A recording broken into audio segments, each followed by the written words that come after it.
నేనడుగుతున్నది వినిపిస్తుందా? బెల్లం కొట్టిన రాయిలా విని అలా ఊరుకుంటారేమిటి? అంటూ ఇంటి పైకప్పు ఎగిరిపోయేలా గట్టిగా అరిచింది కృష్ణవేణి. ఏమిటి? అన్నాడు బలరామూర్తి నెమ్మదిగా. రేపో ఎల్లుండో వస్తుందనుకున్న తుఫాను ఇప్పుడే వచ్చిందేమిటిరా భగవంతుడా అని హడలిపోతూ.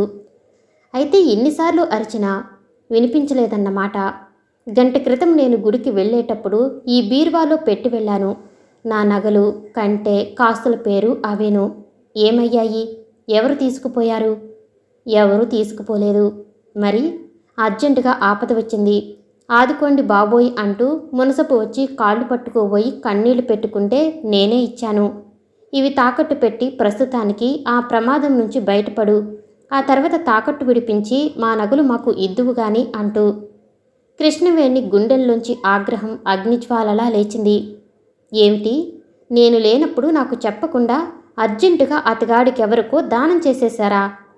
అర్జెంటు కనుకే నీకు చెప్పటానికి, నువ్వు వచ్చేదాకా ఆగటానికి వీలు లేకపోయింది. ఆహా, అయితే మీ డబ్బు ఏదైనా ఉంటే ఇవ్వకపోయారా? అవి నా నగలు. ఈ ఇంట్లో నీవి నావి అంటూ వేరుగా ఉన్నాయేమిటి? అన్నీ మనవే అనుకుంటున్నాను. మీవి ఎలా అవుతాయి? అవి నావి. మా పుట్టింటివారు చేయించి పెట్టినవి. అవి ఎప్పుడో ఆ ఇంటి స్థలం కోసం అని నువ్వే అమ్మించేశావు పక్కింటి సత్యం మాస్టర్ చేత. కావచ్చు. గృహప్రవేశానికి వచ్చినప్పుడు మా బాబయ్య గారు మళ్ళీ అన్నీ చేయించి పట్టుకొచ్చారుగా కొత్తవి. ఆ కొత్త వాటిని మళ్ళీ మీరేగా అమ్మి ఆ డబ్బిచ్చి ఆ దౌర్భాగ్యపు ముసలమ్మల్ని కాసి పంపించారు. నేను అమ్మానా? వాళ్ళని ఇంట్లో నుంచి బయటికి తరిమేయటం కోసం నువ్వే అమ్మించావు. సరే, ఎవరో ఒకరం, మీరో నేనో. ఇంటికి అవి నా నగలా మీ నగలా? ముసలమ్మల కోసం కాసుల పేరు అవి అమ్మేశాం. మేడ బోసిగా ఉంది. మళ్ళీ మా బాబాయ్ గారికి కంట పెడితే బాగుండదు. ఇంకోమారు నగలన్నీ ఆయనే కొంటే అసలు బాగుండదు అంటూ నువ్వు రోజు అష్టోత్తరం చదవటం వల్లేగా ఎకరం భూమి అమ్మేసి నీకు నేను ఆ నగలన్నీ చేయించింది. ఓహో, అందుకని మీరు చేయించారు కనుక అవి మీ నగలు. మీవి కనుక అవి మునసబుకి తాకట్టు పెట్టుకో అని ఇవ్వటానికి లేదా తమరే అమ్ముకోవటానికి హక్కు ఉందంటారు. హక్కు అధికారం అని నేననలేదు. అవసరం అన్నాడని ఇచ్చాను అన్నాను అంతే. అలా ఇవ్వటానికి మీరెవరు అని ప్రశ్నిస్తున్నావు నువ్వు నన్ను. అయ్యో రామా, ప్రశ్నించటం కాదండి. అలా ముందు వెనుక ఆలోచించకుండా ఇచ్చేస్తే ఆ నగలు మనకి తిరిగి వస్తాయా అని. మీ మంచితనం చివరికి అమాయకత్వంలోకి, అదేమని అడిగితే ఆగ్రహంలోకి మారిపోతుంది. అదే నా బాధ. నీకు ఆ బాధ అక్కర్లేదులే. మునసపు తిరిగి ఆ నగలు ఇవ్వకపోతే మరో ఎకరం అమ్మే అయినా నీ నగలు నీకు చేయించి పెడతాను సరా? 2 ఏళ్లు గడిచేసరికి నిజానికి అదే అయ్యింది. మునసబు నగలు తాకట్టు నుంచి విడిపించి ఇవ్వలేదు. విడిపించటానికి తన దగ్గర డబ్బు లేదన్నాడు. అశక్తుణ్ణి అన్నాడు. చేతులెత్తేశాడు. క్షమించమన్నాడు. బలరామూర్తి విస్తుపోయాడు. మునసబు ఎంత మోసం చేశాడు అని బాధపడ్డాడు. చేతులు కాలాక ఆకులు పట్టుకోవటం కాదు, ముందే తెలుసుకోవాలి అంది కృష్ణవేణి. నువ్వేం దెప్పి పొడవక్కర్లేదు. రేపు ఈ పాటికి నీ నగలు చేయించి పెడతాను అన్నాడు బలరామూర్తి ఉక్రోషంతో. అన్నంత పని చేశాడు. 1 ఎకరం భూమి అమ్మేసి ఆమెకి నగలు చేయించి పెట్టాడు. కృష్ణవేణి తెల్లబోయింది. తను అన్న మాటలకి ఆయనంత పౌరుషపడి భూమి అమ్మేసి మరీ నగలు చేయిస్తాడని ఊహించలేదు. అందుకే ఆ నగల పట్ల ఆసక్తి చూపించలేదు. ఇంచక్క అన్యోన్యంగా ఉండే మన ఇద్దరి మధ్య ఈ నగలు అవి ఎన్ని అపార్థాలకి ఆఘాతాలకి దారితీస్తున్నాయండి అంది బాధగా. తన మనస్సుని తను సర్దుకోలేకపోవటం, ఎదుటివారి మనసుని అర్థం చేసుకోకపోవటం, నా మాటే నెగ్గాలి, నా చెయ్యే పైన ఉండాలి అని భార్యాభర్తల్లో ఏ ఒక్కరికి ఉన్నా ఆ సంసారంలో ఏర్పడేవి ఆఘాతాలే మరి. అందుకు నగలు ఒక్కటే కారణం కానక్కర్లేదు అన్నాడు బలరామూర్తి ఇంటి పైకప్పు కేసి చూస్తూ సాభిప్రాయంగా. కృష్ణవేణికి అర్థమైంది. బంధుత్వాలు, బంధువులు, పిల్లలు, ఆ పిల్లల పెళ్ళిళ్ళు, వాటి నిర్ణయాలు, వీటి గురించేగా మీరనేది. సరే, మూడోది ఈ భద్రకాళి సంబంధం విషయంలో నేను కలుగ చేసుకుంటే అడగండి. కానైతే పూర్వంలా రెండో పెళ్లివాడిని చూడకండి. ఏదో వాళ్ళిద్దరికీ అలా చేసేశాం. దీనికైనా మొదటి పెళ్లివాడికిచ్చి చేస్తే నువ్వేం కాదనంటావు. ముమ్మాటికి. సరే, ఆ మాట మీదే ఉండు. ఆ మాటలయ్యాక 4-5 ఏళ్ల వరకు ఆ ఇంట్లో వాదనలు, ప్రతివాదనలు, కోపాలు, కేకలు, పంతాలు పౌరుషాలు ఏం లేకుండా సంసారం సాఫీగా సాగింది. భద్రకాళికి 12 ఏళ్ళు నిండుతున్నాయనగా చెప్పాడు. దీన్ని మా మేనల్లుడు సూర్యనారాయణమూర్తికి, అదే మా చెల్లులు 4వ కొడుక్కి ఇచ్చి పెళ్లి చేయటానికి నిశ్చయించాను అని బలరామూర్తి. ఆ మాట గుండెల్లో తుపాకీ పేల్చినట్టు వినిపించింది కృష్ణవేణికి. అదేమిటండి, వాళ్ళకి ఏముందని? సెంటు భూమి అయినా ఉందా? వాళ్ళింట్లో ఇస్తే పిల్ల సుఖపడదనేగా మన పెద్దమ్మాయి లక్ష్మీదేవమ్మని ఈ సూర్యనారాయణ పెద్ద అన్నగారు రామారావుకి ఇవ్వటం మానేశారు అంది. మానిగలేదు, నువ్వే మానిపించేశావు. దాని నోరు మూయించి నా చేతులు కట్టేసి చేశావు 2వ పెళ్ళి. అతగాడికి చదువా చట్టుబండలా వ్యవసాయం, పైగా భర్త పోయాడని ఒక ఆడపడుచు, 5గురు పిల్లలతో భర్తని పోగొట్టుకుని అత్తారింట్లో ఉండలేకపోతున్నానింకో ఆడపడుచు, పిచ్చెక్కిన భర్తతో మరో ఆడపడుచు, ఇలా 3 ఆడపడుచులు పిల్లలతో సహా పుట్టింటికి చేరి దాన్ని నెత్తికెక్కి కూర్చున్నారు. ఏటా అది చూలింత బాలింత. ఇంతమంది ఆడపడుచులకి వాళ్ళ పిల్లలకి చాకిరి నిక్షేపం లాంటి మా పెద్ద మేనల్లుడికి మానేసి ఆ 2వ పెళ్లివాడికిచ్చావు. అది సుఖపడుతూనే ఉంది. మాటి మాటికి 2వ పెళ్ళి అనకండి. మీరు మాణిక్యాంబకి చేసింది 2వ పెళ్ళి కాదా? పైగా 25 ఏళ్ల వయసు తేడాతో 5గురు సవతి పిల్లలున్న ఇంట్లో. సవతి పిల్లలుంటే పెళ్ళిళ్ళయి వెళ్ళిపోతారు. దానికంటే అంతమంది ఆడపడుచులున్న ఇంట్లోనే అవస్థ. మరి ఇప్పుడు చూస్తున్న మీ మేనల్లుడికి 5గురు అప్పచెల్లులు లేరా? వాళ్ళంతా భద్రకాళికి ఆడపడుచులేగా. ఇంతమంది బావగారులు ఆడపడుచులు ఉన్న ఇంట్లో అమ్మాయిని ఇస్తే అది అక్కడ నోరు మెదపకుండా పడి ఉండవలసిందేగా. పడి ఉండటం ఏమిటి? పిల్లని ఎప్పుడూ 10 మంది ఉన్న ఇంట్లోనే ఇవ్వాలి. నువ్వు ప్రతిదానికి అడ్డం చెప్పకు. పై 2 అమ్మాయిల్లాగా దీన్ని 2వ పెళ్లివాడికిచ్చి చేయటం లేదు. మీ ఇష్టం వచ్చిన సంబంధం చెయ్యండి, 2వ పెళ్లివాడికి మాత్రం వద్దని నువ్వే ఆనాడన్నావు. అందుకని అటు ఆస్తి ఇటు చదువు ఏమీ లేని వాడికిస్తారా? మీ మేనల్లుడు కదా అని. మేనల్లుడనే కాదు, తెలియని సంబంధం మూలాన మాణిక్యాంబ బతుకు అలా అయింది కదా. ఇది అన్ని విధాలా తెలిసింది, కావాల్సింది అని.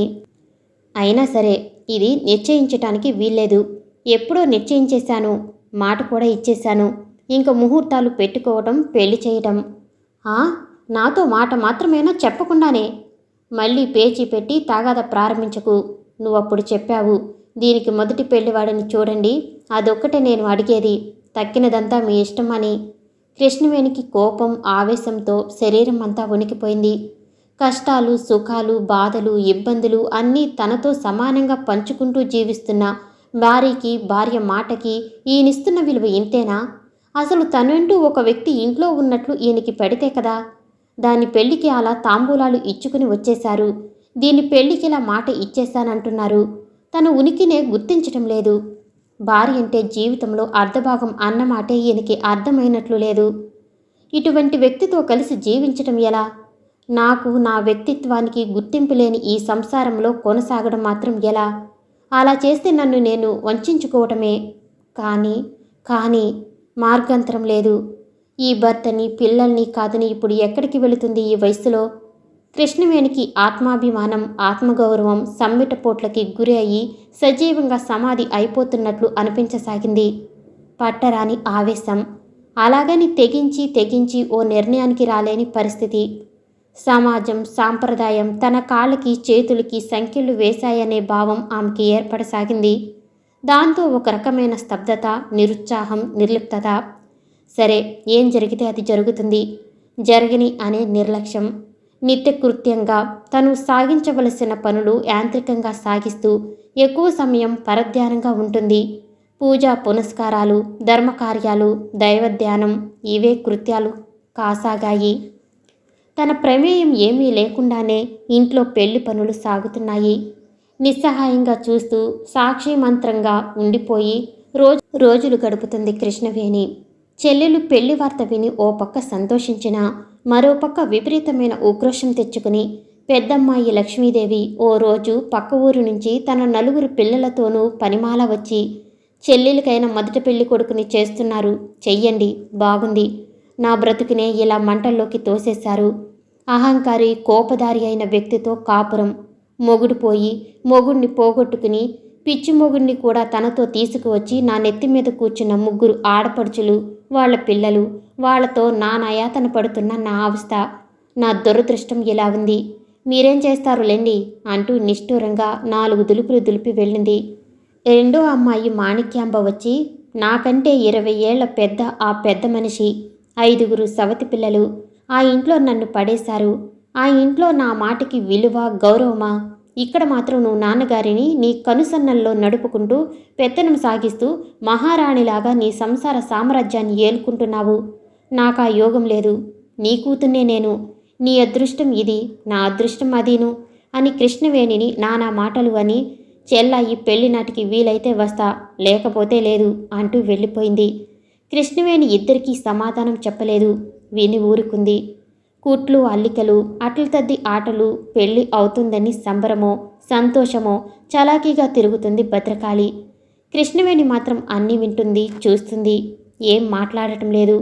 మునుపటి ఉత్సాహం ఏం లేకుండా ప్రాణం లేని బొమ్మల ఇంట్లో కదులుతుంది, అంతే.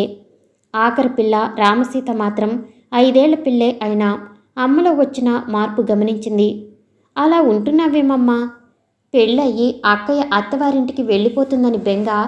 అది వెళితే నేనున్నాగా, బెంగ పెట్టుకోకు అంటూ పెద్ద పేరక్కలాగా మాట్లాడసాగింది. పచ్చగా, బొద్దుగా, ఎత్తుగా, ఏపుగా 7-8 ఏళ్ల పిల్లలా ఉంది.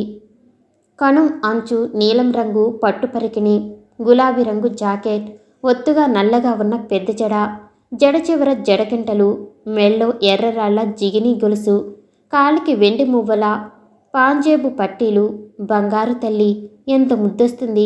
చిన్నప్పుడు తను ఇలాగే ఉండేది. అచ్చుమచ్చు ఇవే కబుర్లు, ఇదే తెలివి. రామసీతని దగ్గరగా తీసుకుని ముద్దు పెట్టుకుని, నువ్వు ఉంటావా తల్లి మాతో? ఏ అయ్యో వచ్చి నిన్ను తీసుకెళ్తాడు. అప్పుడు పెళ్ళయి అతనితో నువ్వు వెళ్ళిపోతావు అక్కయ్యలాగా. చివరికి మిగిలేది మేమిద్దరమే అంది కృష్ణవేణి విరక్తిగా చిన్న నవ్వు నవ్వుతూ. నేను పెళ్లి చేసుకోనుగా, చదువుకుని ఉద్యోగం చేస్తాను. అప్పుడు నాన్నగారు, నువ్వు, నేను. ఏమిటి రామసీత బహదూర్ గారు అంటున్నారు అంటూ బలరామూర్తి ఇంట్లోకి వచ్చాడు. కృష్ణవేణి మాట్లాడలేదు. అటు తిరిగి చూడనైనా లేదు. నాన్నగారు, నేను చదువుకుని ఉద్యోగం చేస్తాను. అలాగా, బేష్. ఇకనేం? అమ్మ నేను నీ దగ్గరే ఉంటాం. మాకు కొడుకులు లేని లోటు ఉండదు. నేను చదువుకుంటానోచ్ అంటూ గెంతుకుంటూ వెళ్ళిపోయింది రామసీత. దీని తెలివి, చురుకు చూస్తే ఇదెంతటిది అవుతుందో అని తనలో తను అనుకున్నట్లు పైకి అన్నాడు బలరామూర్తి. ఇంట్లో అందరూ భోజనాలు చేసి నడుం వాల్చాక పెరట్లో చెట్ల నీడని ఆడుకుంటున్నదల్లా లోపలికి పరిగెట్టుకుంటూ వచ్చింది రామసీత. వచ్చి 2 తాటాకులు, 1 కొబ్బరాకు వాళ్ళమ్మ చేతిలో పెట్టింది. ఏమిటివి అన్నట్లు చూసింది కృష్ణవేణి. బొమ్మల పెళ్ళిళ్ళు ఆడుకుంటున్నామమ్మా. ఈ తాటాకుతో పెళ్లి కొడుకుని, ఆ తాటాకుతో పెళ్లి కూతుర్ని చేసి పెట్టు. బొట్టు, కాటుక, బుగ్గని, చుక్క అన్నీ మేం పెట్టుకుంటాంలే వాటికి అన్నట్టు ఆ కొబ్బరాకుతో మంచి బూర చేయాలి, బాగా ఊదాలి అంది. కృష్ణవేణికి నవ్వు వచ్చింది. గంట క్రితం చదువుకుంటానంది, ఇప్పుడు బొమ్మల పెళ్ళి అంటుంది.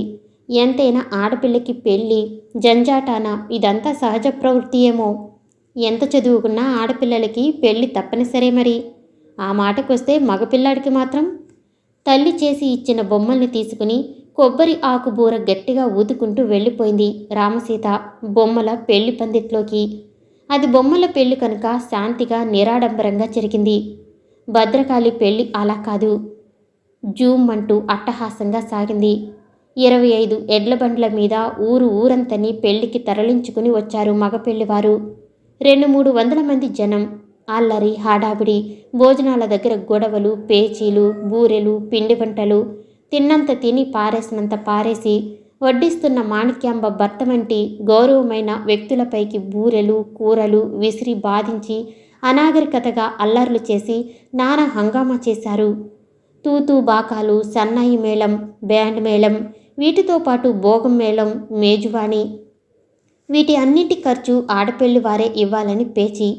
5గురు ఆడపడుచులకి లాంఛనాలు. ఒక్కొక్క ఆడపడుచుకి ఒక్కొక్క బంగారపు కాసు, పట్టుచీర, పానకపు బిందెలు, మనుగుడుపుల బట్టలు, అలకపాన్పు కానుకలు. నాగమల్లి నాడు బిందెలలో వసంతం కలిపి అందరి మీద చల్లటం. కోనసీమ నుంచి వచ్చిన మగపెళ్లివారు కోతులని ఎవరు అన్నారని అదో జగడం. భోజనాలు మానేయటం. భద్రకాళి కాదు కానీ అదో పెద్ద అమ్మవారి జాతర, అల్లరి, గోల గొడవ అయిపోయింది. 3 రోజులు పెళ్లి చేసి మగపెళ్లి వారిని పంపి పెళ్లికైన ఖర్చులు లెక్క చూసుకునేసరికి గుండె గూబేలు మంది బలరామూర్తికి. ఏటి చూసినా అప్పులే. అవన్నీ తీర్చటానికి 2 ఎకరాలు అమ్మవలసి వచ్చింది. మేనరికం అని పిల్లనిస్తే ఇంత ఖర్చు పెట్టిస్తారా? అయిన వాళ్ళు చేయవలసిన పనేనా ఇది? బలరామూర్తి బాధపడ్డాడు. కృష్ణవేణి ఏం మాట్లాడలేదు. చూస్తూ ఉండిపోయింది. కొంత బాధ, కొంత విరక్తి. పెళ్లి అయ్యి అత్తారింటికి వెళుతూ కందపిలక కట్టుబియ్యంతో నడ్డిని ముడేసుకున్న పైటి చెంగుని ఇబ్బందిగా పక్కకి సర్దుకుని అతి ప్రయాసతో వంగి అమ్మకి నాన్నకి భద్రకాళి దండం పెడుతుంటే గునగున వచ్చేసి తను కూడా కాళ్ళకి నమస్కారం చేసింది రామసీత. నువ్వెందుకే ఆ దండాలు? అంది పక్కనున్న రత్తపక్క పక్కపక్క నవ్వుతూ. అక్కయ్య పెడుతుందిగా, అది అత్తారింటికి వెళ్ళిపోతుంది. రామసీత తెల్లబోయింది. కృష్ణవేణి కేసి తిరిగి, అమ్మా, మరి అక్కయ్య వెళ్ళిపోతే నేను ఎవరితోటి ఆడుకోను? అంది. రత్తప్ప రామసీత బుగ్గులు పుణికి, మేమంతా లేము అంది ముద్దెట్టుకుంటూ. మీరంతా పెద్దవాళ్ళు. నాతో కిరికి, చెమ్మచెక్క, చింతగింజలు, కాకి, నీ చేర్లో బుడుంగు ఇవన్నీ ఆడతారేమిటి చిన్నపిల్లలాగా? ఇన్ని కబుర్లు చెబుతున్నావు, నువ్వు చిన్నపిల్లవేమిటే? అయినా మేమే అవుతాంలే చిన్నపిల్లలం నీకోసం అంది సూరమ్మగారు. ఇంక రేపటి నుంచి మా జామి చెట్టు పూర్తిగా నీ స్వంతం. చెట్టెక్కి కూర్చుని చిలకలా నీకు కావలసినవన్నీ కోసుకుని తినటమే అంది రత్తప్ప. వాళ్ళెన్ని చెప్పినా రామసీతకి లోపల బెంగే. రేపటి నుంచి తనకి తోచేదెలా అని. ఈ చంటిది రేపటి నుంచి తోడు ఎవరూ లేక బెంగ పెట్టుకుంటుంది అని అర్థం చేసుకుంది కృష్ణవేణి. అందువల్ల రోజువారీ కార్యక్రమం ఒకటి ఏర్పాటు చేసింది. తెల్లారగట్ల కోడి కుయ్యక ముందే తనతో పాటు లేచి కూర్చునే రామసీతని 1 గంట సేపు తన పక్కలో కూర్చోబెట్టుకుని రాగతాళాలు తప్పకుండా, శృతి చేయకుండా, అష్టపదులు, తరంగాలు శ్రావ్యంగా ఎలా పాడాలో నేర్పటం. తను అన్ని పనులు పూర్తి చేసుకుని వీధిలోనూ పెరట్లోనూ కళ్ళాపి చల్లుతుంటే రామసీత కూడా కాలకృత్యాలు పూర్తి చేసుకుని అక్కడ ఇక్కడ చిన్న చిన్న ముగ్గులు పెట్టడం. ఆ సమయంలోనే గజేంద్ర మోక్షం నుంచో, రుక్మిణి కళ్యాణం నుంచో, కృష్ణ శతకంలోంచో, సుమతి శతకంలోంచో ఓ పద్యాన్ని కూతురికి చెప్పడం.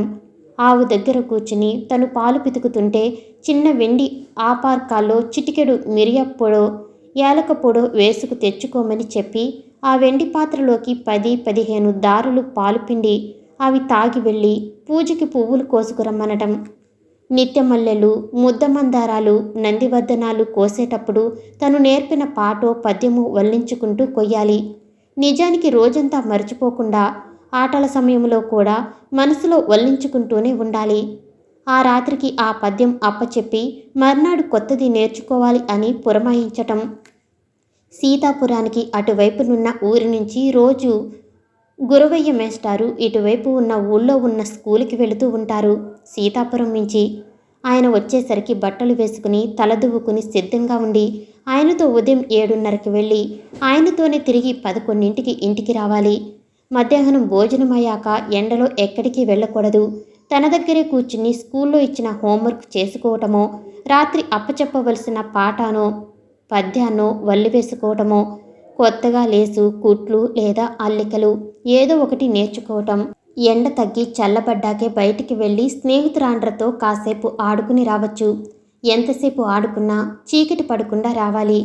చేర్లో కాళ్ళు కడుక్కుని పృథ్వీశ్వర స్వామి గుడి చుట్టూ ప్రదక్షిణం చేసి స్వామి దర్శనం చేసి అమ్మవారి కుంకుమ పెట్టుకుని ఇంటికి వచ్చేయాలి. ఇది రామసీతకి కృష్ణవేణి ఏర్పరిచిన దినచర్య. తల్లి చెప్పినట్లు తూచా తప్పకుండా ఒద్దికగా నడుచుకునేది రామసీత. శనివారం, ఆదివారం మాత్రం బడి లేనప్పుడు కచేరీ సావిట్లో కావాచి బల్ల మీద కూర్చుని నాన్నగారు ఆచి తూచి ఎలా మాట్లాడుతున్నారో వచ్చిన వాళ్లతో ఓమారు నెమ్మదిగా మాట్లాడటం, ఇంకోమారు కోపంతో భయపడుతూ మందలిస్తూ మాట్లాడటం. ఇలా ఎందుకు చేస్తున్నారో, లౌక్యం, చాకచక్యం, మంచితనం ఇవన్నీ ఎప్పుడెప్పుడు ఎలా ఎలా ఉపయోగిస్తున్నారో రామశర్మ వంటి పెద్దలతో ఒక మాదిరిగాను, మునసబు, శేషన్న వంటి వాళ్లతో ఇంకో ధోరణిలోనూ, నౌకరు, మసూలుదారు వంటి వారితో ఆదరణ, అధికారం కలిసి మరో పద్ధతిలోనూ ఎలా కబుర్లు చెబుతున్నారో ఇవన్నీ సూక్ష్మంగా పరిశీలిస్తూ ఉండేది. ఆసక్తితో అవగాహన చేసుకుంటూ ఉండేది. తల్లితో ఎప్పుడైనా పేరెంటానికి వెళ్ళినప్పుడు అంతే. ప్రతిదీ పరిశీలించటం, ఎవరు ఎందుకు ఎలా మాట్లాడుతున్నారో చూడ్డం, అర్థం చేసుకోవటం. రామసీతను చూసి అంతా ముచ్చటపడేవారు. 2వ తరగతికి 3వ తరగతికి కూడా పిల్ల పొరుగురు వెళ్ళి చదువుకోవలసి రావటం ఏమిటి? ఊళ్ళో చిన్న ఎలిమెంటరీ స్కూలు ఉంటే 10 మంది పిల్లలు ఇక్కడే చదువుకుంటారు కదా. ఈ ఆలోచన వచ్చి బలరామూర్తి ఊళ్ళో 10 మంది పెద్దల చేత సంతకాలు పెట్టించి మా సీతాపురానికి ఓ ఎలిమెంటరీ స్కూల్ మంజూరు చేయవలసిందిగా ఒక అర్జీ రాసి స్కూల్ ఇన్స్పెక్టర్కి స్వయంగా ఇచ్చివచ్చాడు. అతని కృషి ఫలితంగా సీతాపురానికి స్కూలు మంజూరు అయింది. దాంతో రామసీతకి 5వ క్లాసు వరకు ఉన్న ఊళ్ళోనే చదువుకునే అవకాశం లభించింది. 2-3 ఏళ్ళకి 5వ క్లాసులోకి వచ్చింది. ఈ 2-3 ఏళ్లలోనూ ఎన్నో అనుభవాలు, ఎన్నో ఆలోచనలు. మానసికంగా వయసుకు మించి ఎదిగింది. ఎందుకు, ఏమిటి, ఎలా? ఈ 3 ప్రశ్నలు రామసీత మెదడులో ఎప్పుడూ మెదులుతూనే ఉండేవి. తను రోజు ఎన్నో పద్యాలు చదివి అప్పచెబుతుంది కదా. సుమతి శతకంలోంచి ఇంత మంచి శతకం ఎవరు రాశారు? అమ్మని నాన్ననే కాదు, తమ ఇంటికొచ్చే ఎంతమంది పెద్దవాళ్లను అడిగింది. ఎవరు మటుకు వాళ్లే మాకు తెలియదు అన్నారు. ఓ మారు కృష్ణవేణితో కలిసి ఆమె వేలు విడిచిన మేనమామట కపిలేశ్వరపురం ఆయన మళ్ళీ తన వెంకటేశ్వర్ల మామయ్యకి పిల్లనిచ్చిన మామగారు ఆయనింటికి వెళ్ళింది. ఈయన ఎంతో పెద్దవారు, ఎన్నో పుస్తకాలు రాశారు, నమస్కారం చెయ్యి అని తల్లి చెబితే నమస్కారం పెట్టి పక్కనే ఉన్న స్టూలు మీద పుస్తకం తీసి అందులో ఆయన ఫోటో చూసి కింద ఆయన పేరు చదివి, అయితే తాతయ్య గారు మీ పేరు చాగంటి శేషయ్య గారా అని అడిగింది. ఆయన ఆమె బుగ్గలు పుణికి నవ్వి అవును అన్నారు. నాకు ఎవరూ చెప్పటం లేదు, మీరు చెప్తారా? సుమతి శతకం ఎవరు రాశారు అని అడిగింది. ఆయన నవ్వి ఎవరూ రాశారు అనే ఆలోచన ఎవరికీ రాలేదమ్మా, నీకు వచ్చింది. అది రాసింది పేద వెంకట జ్ఞానానంద కవి. ఏవమ్మోయ్ కృష్ణవేణమ్మ, మీ రామసీత తెలివైన పిల్ల, బాగా చదివించండి, మంచి వృద్ధిలోకి వస్తుంది అన్నారు. వృద్ధిలోకి రావటం అంటే ఏమూ తెలియదు, కానీ సుమతి శతకం రాసింది ఎవరో తెలిసిందిగా. రామసీతకి ఓ కొత్త విషయం తెలిసిందని ఎంతో సంతోషం వేసింది. రామసీతకి 1,00,000 అనుమానాలు, 1,00,00,000 సందేహాలును. రోజు ఆడుకునే ఆటలే, కానీ అట్లు దద్ది ఆటలని ప్రత్యేకంగా ఆడతారు. ఏమిటి వాటి ప్రత్యేకత? నిత్యము దేవుడి ముందు వెలిగించే దీపాలకి కార్తీక మాసంలోని దీపాలకి తేడా ఏమిటి? ఆ మాసంలో దీపాలు పెడితే ఎక్కువ పుణ్యం అంటారు. ఎందుకు? ఈ లోకము, ఈ శరీరము ఇవన్నీ మిథ్య అనే స్వాముల వారికి ఈ శిష్యులేమిటి? తమ ఇంట్లో భిక్ష చేసినప్పుడు బాగా కారం వేసి వంకాయ కారం పెట్టిన కూర, కారపు గారెలు చెయ్యమని అమ్మకి చెప్పడం ఏమిటి? కారం బాబోయ్ గొంతు మండిపోతుంది అని అరవటం ఏమిటి? మొదట నా కమండలంలో నీళ్లు తప్ప ఇతర పాత్రలో నీళ్లు తాగనన్న వ్యక్తి పర్వాలేదమ్మా, మీ బిందులో నీళ్లు పొయ్యి తాగుతాను అని ఓర్చుకుంటూ అన్నం తినడమేమిటి? అన్నీ వదిలేశానన్న సన్యాసికి వంకాయ కూర, నేతికారపు గారెలు మీద ఈ వెర్రి కోరిక ఏమిటి? అమ్మ, సూరమ్మత్త, రత్తప్పక్కయ్య లాంటి వాళ్ళు అందరి ఆడవాళ్లలాగా వీధిలో నడవటానికి ఆ భయము జంకు ఎందుకు? పేరంటానికి వెళ్లాల్సి వస్తే హరికేన్ పుచ్చుకుని ముందు నౌకరు నడుస్తుంటే రాత్రి వెళ్ళాలా? పగలు వెలుగుండదా? వెళ్ళకూడదా? ఊళ్ళో మునసబో శేషన్నో వస్తే వంటి నిండా బయట కప్పుకుని తలుపు చాటు నుంచే ఎందుకు మాట్లాడుతుంది అమ్మ? ఎదురుగా వెళ్ళి దర్జాగా మాట్లాడవచ్చుగా. ఊళ్ళో మగాళ్ళు, మగపిల్లలు హాయిగా నడుస్తారు, గెంతుతారు, పరిగెడతారు. ఆడవాళ్ళు, ఆడపిల్లలు అలా నడవకూడదంటారు. మగాళ్ళకి లేని నిబంధనలు ఆడవాళ్ళకి ఎందుకు? వాళ్ళు మనుషులే, వీళ్ళు మనుషులే, ఈ తేడా ఏమిటి? రేపు పెళ్లి కావలసిన పిల్లవి, కాస్త వంచాలింపుగా ఉండు, ఏమిటా గెంతులు పరుగులు అంటూ అమ్మాయిల్ని అదిలిస్తారు, కానీ అబ్బాయిల్ని అనరేం? 10 ఏళ్ళు నిండేటప్పటికీ ఆడపిల్లలకి పెళ్ళి పెళ్ళి అని కంగారు పడతారు, కానీ అమ్మాయిని చదివించాలని ఆలోచించడం ఈ పెద్దాళ్ళు. ఇలా ఎన్నో రకరకాల సందేహాలు, 1,00,000 ఆలోచనలు అన్నీ తల్లినడిగి తెలుసుకునేది. ఏ పని లేకుండా ఖాళీగా కూర్చుని ఉంటే కూతురు అడిగిన ప్రశ్నకి నవ్వుతూ సమాధానం చెప్పేది కృష్ణవేణి. అట్లతద్ది నోము పట్టిన అమ్మాయికి ఈడు జోడు అయిన పడుచు భర్త లభిస్తాడు. కార్తీక మాసంలో కోట్ల సంఖ్యలో పురుగులు, కీటకాలు, ఈగలు, దోమలు పుట్టుకు వస్తాయి. మరి అప్పుడు మనుషుల ఆరోగ్యం దెబ్బతింటుంది కదా.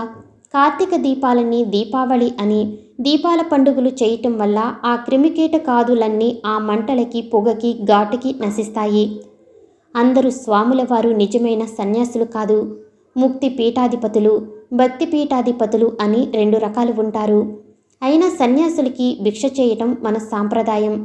సాంప్రదాయాన్ని మనం ఎందుకు కాదనాలి? ఆ పాపం పుణ్యం వాళ్ళదే. సంఘంలో కొన్ని కట్టుబాట్లు ఉంటాయి. అయినింటి ఆడవాళ్ళం తరచూ బయట తిరిగితే కొన్ని అనుకోని ఇబ్బందులకు గురి అవుతాం, శారీరకంగా, మానసికంగా. బయట ప్రపంచం అరణ్యం లాంటిది కానీ మరీ ఉద్యానవనం కాదు. అరణ్యాలలో సుకుమార జీవాలకి ఎప్పుడూ ఏదో ఒక అవాంతరం ఎదురవుతుంది. మగపిల్లలకో న్యాయం, ఆడపిల్లలకో న్యాయం చేసింది సంఘం. దానికి తోడు సమాజం, సాంప్రదాయం అని మరికొంత చీకటి పులిమింది వాళ్ళ జీవితాల మీద. ఆడది చదువుకుంటే ఆ చీకటి పోయి కొంత వేకువ వస్తుంది స్త్రీ జీవితంలో. ఇలా అనుమానాలకి సమాధానాలు చెప్పి, అయినా ఈ వయసులో నీకు అర్థం కావులే, వెళ్ళి ఆడుకో అనైనా చెప్పేది కృష్ణవేణి. లేదా పని హడావిడిలో ఉంటే విసుక్కుంటూ, వయసుకు మించిన ఆలోచనలోనూ పోయి ఏ లేసో అల్లుకో, పూసల సజ్జ మొదలెట్టావుగా అది పూర్తి చెయ్యి అని గదిమి పంపించేసేది. ఓ రోజు తెల్లవారుజామున ఇంకా చీకటి ఉండగానే పుల్లేటుకూరు నుంచి కబురు వచ్చింది. బాబాయ్ గారికి ఏం బాగాలేదు, వెంటనే బయలుదేరి రమ్మని. మేనా కూడా పంపారు తమ్ముళ్ళు. కృష్ణవేణి కంగారుగా రామసీతను తీసుకుని మేనాలో బయలుదేరింది. గోదావరి పాటిరేవు దాటి ఇసుక తిప్పల్లో మేనా వెళుతూ ఉండేసరికి బాగా తెల్లవారింది. బాలసూర్యుని లేత కిరణాలు పడి తెల్లని ఇసుక రేణువులు జిగేల్ జిగేల్మని మెరుస్తున్నాయి.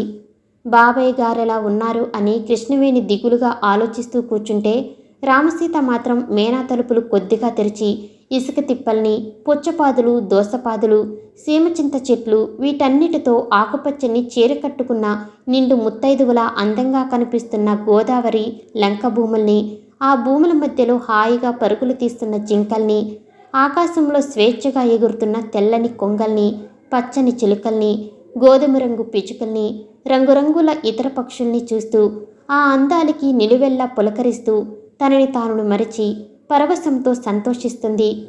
మేనా పుల్లేటుకూరు చేరేసరికి ఉదయం 10 దాటింది. బోయేలు మేనాని రాజశేఖరం గారి ఇంటి ముందు మెల్లగా దింపారు.